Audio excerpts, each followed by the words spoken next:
Dor, hai guys, David di sana, gue di sini, kalian di situ. Kali ini gue mau unboxing dan review handphone lagi nih. Gue beli Poco X5 Pro 5G. Kenapa gue beli handphone itu di saat banyak pabrikan lain yang ngeluarin handphone baru? Kayak misalnya Infinix ada handphone baru, terus Tecno ada handphone baru juga, dan lain-lain.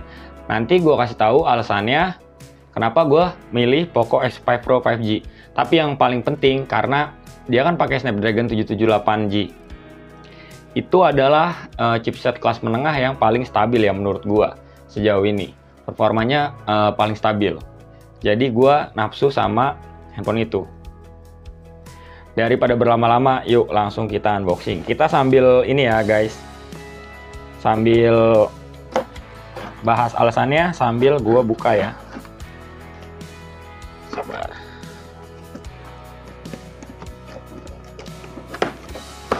Oke, seperti biasa ya guys. Cuman dikasih bubble wrap dikit doang. Ini sekalian jadi video inian gue nih, video bukti kalau misalnya handphonenya kenapa-napa.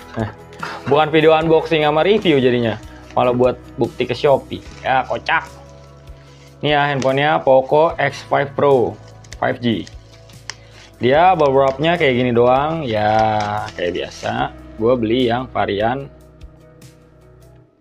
6128 nih, warna hitam kayak kulit gue. Oke, langsung kita buka aja ya.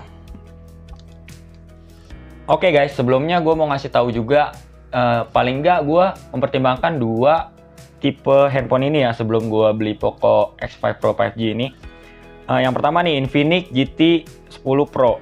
Gua di sini tertarik pertama sama chipsetnya. Dia pakai Dimensity 8050. Ini tuh hampir mirip sama Dimensity 1200 ya. Jadi sebenarnya ini udah performa kelas flagship tapi beberapa tahun yang lalu. Tapi kalau secara overall kayaknya nih handphone racikannya kurang sempurna. Jadi gua nggak beli yang ini. Terus yang kedua itu iQOO Z7. Di sini juga dia lebih racikannya lebih apa ya, lebih seimbang, dan gue juga sempet agak tertarik juga soalnya 4,6 juta ya, itu udah dapet 12256. Tapi akhirnya gue tetap mutusin buat beli si Poco ini. Oke, gue langsung lanjut buka ya. Ini gue coba buka pakai gunting tapi agak susah ya, jadi kayaknya gue mau ngambil entah silet atau apa gitu yang ada, daripada susah begini. Alright guys. Oke guys, gue udah balik lagi nih. Gue pakai inian nih, peniti aja.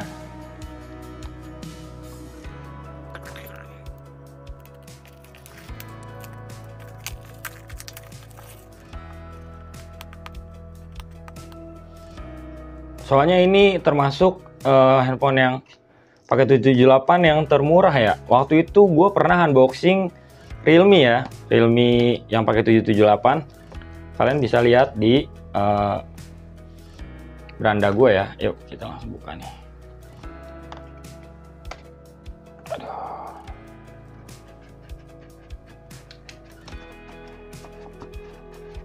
Oke. Ya, ini ada apa nih? Pokoknya beraksi. Terus kita buka. Ini ada SIM tray ejector sama kitab suci. Bukan kitab suci agama ya, ini kitab suci handphone. Ntar gue dituntut lagi undang-undang penistaan agama. Sama softcase ya. Softcase tuh.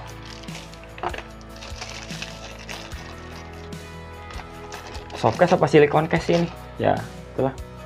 Asal jangan silikon tambahin yang lain ya, yang jorok. Terus ini apa nih, stiker ya, buku yang tadi kitab suci. Sekarang kita lihat handphonenya. Ini handphonenya. Ntar buka dulu. Ya, ada pala batu. Bukan, pala charger sama charger Type C. Tuh ya, Type C. Tuh. Oke, ini pala chargernya 67 watt. Kenceng nih. Terus apalagi? Ya udah nggak ada. Ini handphonenya kita beli yang varian black ya. Kita buka.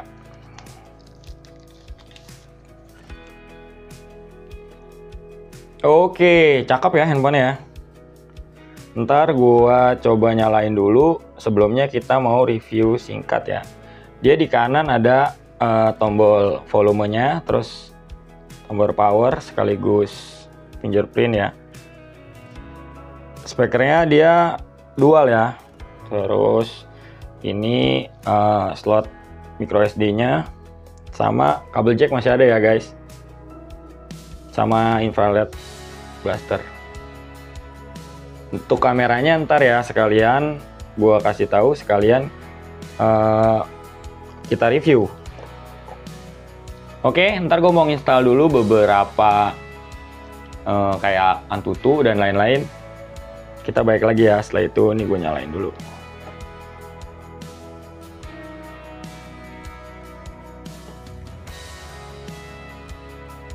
Oke.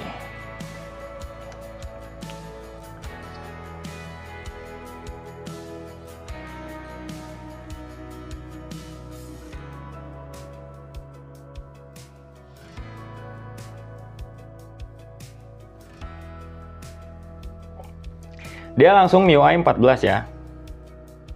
Ini gua setting dulu sampai ketemu di selanjutnya. Habis ini kita tes kamera, tes performa dan lain-lain. Oke guys, see you. Oke guys, sebelum kita cek skor Antutu, gue mau ngajak kalian ngeliat berapa sisa memori yang kita dapat. Ini udah kepake 26 GB, berarti sekitar 102 GB ya sisanya. Dan aplikasinya juga bisa kita hapus-hapusin aplikasi bawaannya. Ini gue lagi nyoba kecepatan pembacaan fingerprintnya ya. Dan ternyata nggak ada masalah, kenceng, oke. Dan gue juga kayaknya pas tadi ngeliat belakang tuh kelihatannya licin banget ya. Jadi gue cek, kayaknya belakangnya tuh gampang banget ninggalin sidik jari, bekas sidik jari. Jadi gampang kotor. Kalian pakai soft case aja, biar nggak cepet kotor tuh. Oke, habis ini langsung kita cek Antutu ya. Ini gue pakai Antutu versi 10. Skornya sekitar 547 ribuan. Hasil pengetesan ini bisa aja beda kalau kalian pakai yang 8256.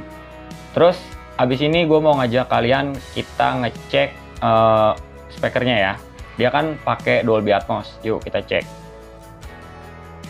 Oke, sekarang gue mau ngetes suaranya ya. Ini udah pakai Dolby Atmos ya dia.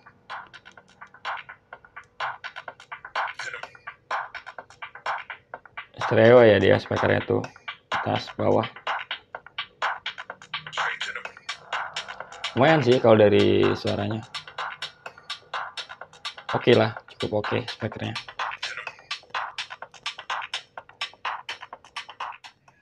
Di sini kalian bisa juga menonaktifkan Dolby Atmos-nya ya, tinggal klik ini. Dan kalau mau aktifin juga tinggal klik. Sekarang kita cek slot memory card-nya ya, kayak gimana. Dia itu pakai yang non hybrid ya, jadi cuma bisa 2 SIM card. HP ini juga punya fitur always on display, tapi kita harus aktifin secara manual AOD-nya, kayak gini. Sekarang kita beranjak ke sektor kameranya ya.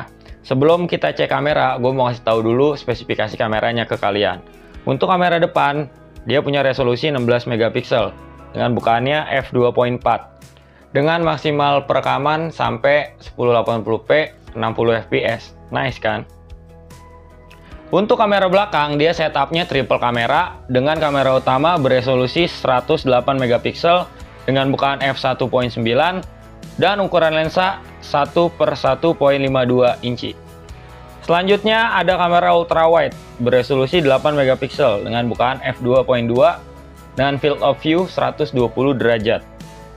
Lalu ada kamera bonus ya, kamera makro dengan resolusi 2 megapiksel f2.4. Yuk, sekarang kita langsung cek kamera depannya ya. Oke guys, ini perekaman kamera depannya 1080p 30 fps. Yuk, sekarang ini gue pakai mic bawaan handphone ya. Sekarang kita cek stabilisasinya. Yuk, gue jalan.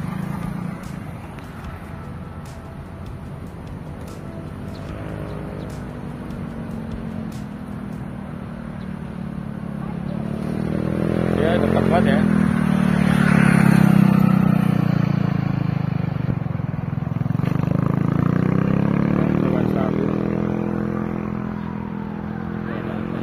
Tapi nggak kelihatan ya.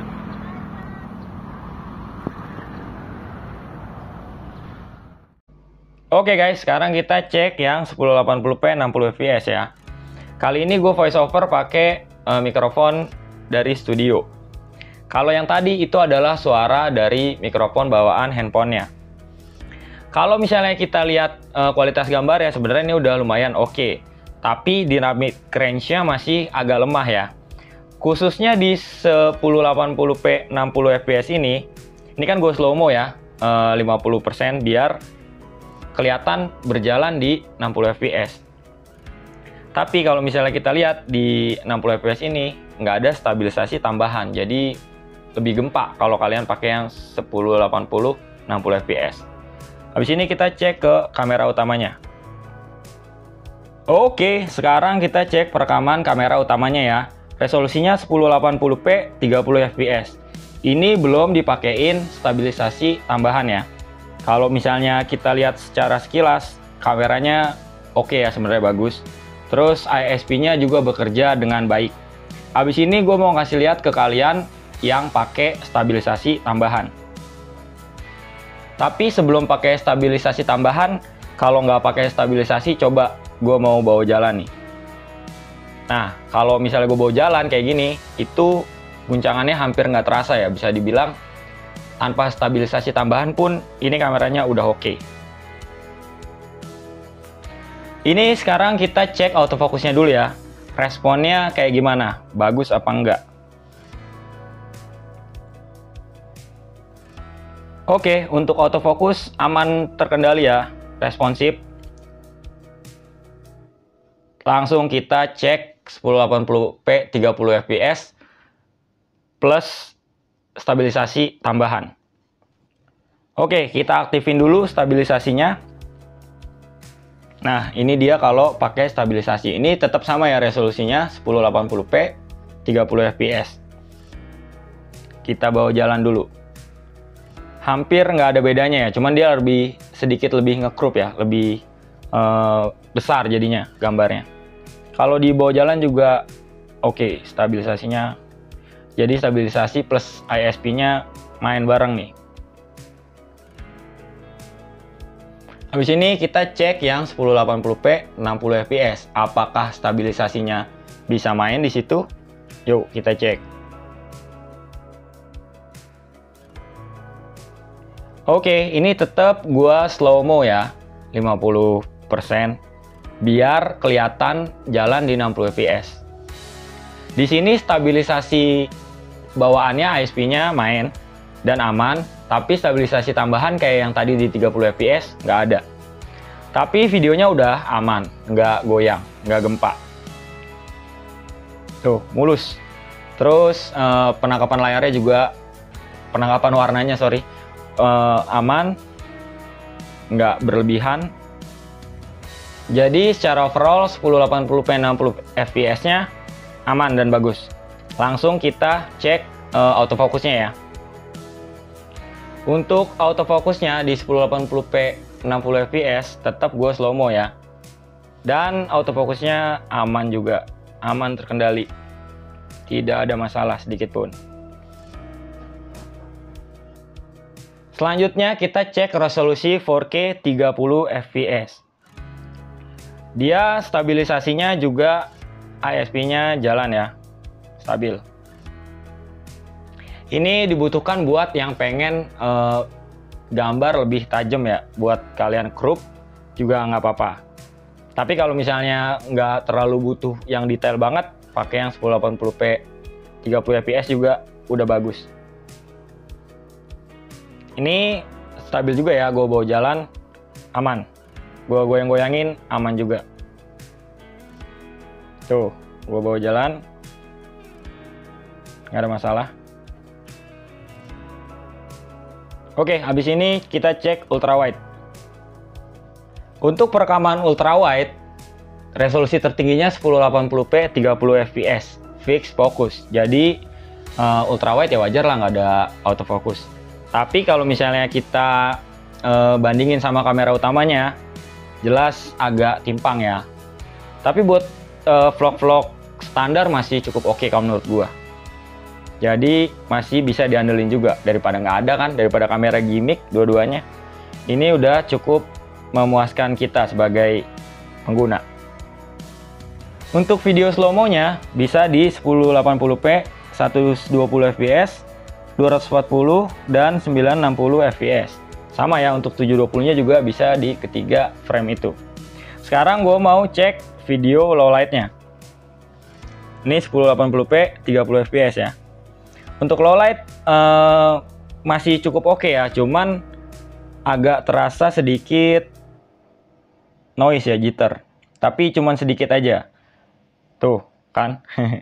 Coba kalau kita zoom, sebenarnya masih cukup memadai ya.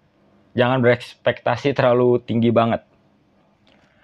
Berikut ini gue tampilin contoh foto saat low light. Ini yang pakai flash ya. HDR off ini. Ini yang nggak pakai flash. Ya, untuk kamera depannya hasil fotonya di low light harus bisa dimaklumi ya. Tapi kamera belakangnya lumayan oke, detailnya juga dapet. Jadi kamera utamanya kalau misalnya buat foto saat low light masih cukup mumpuni.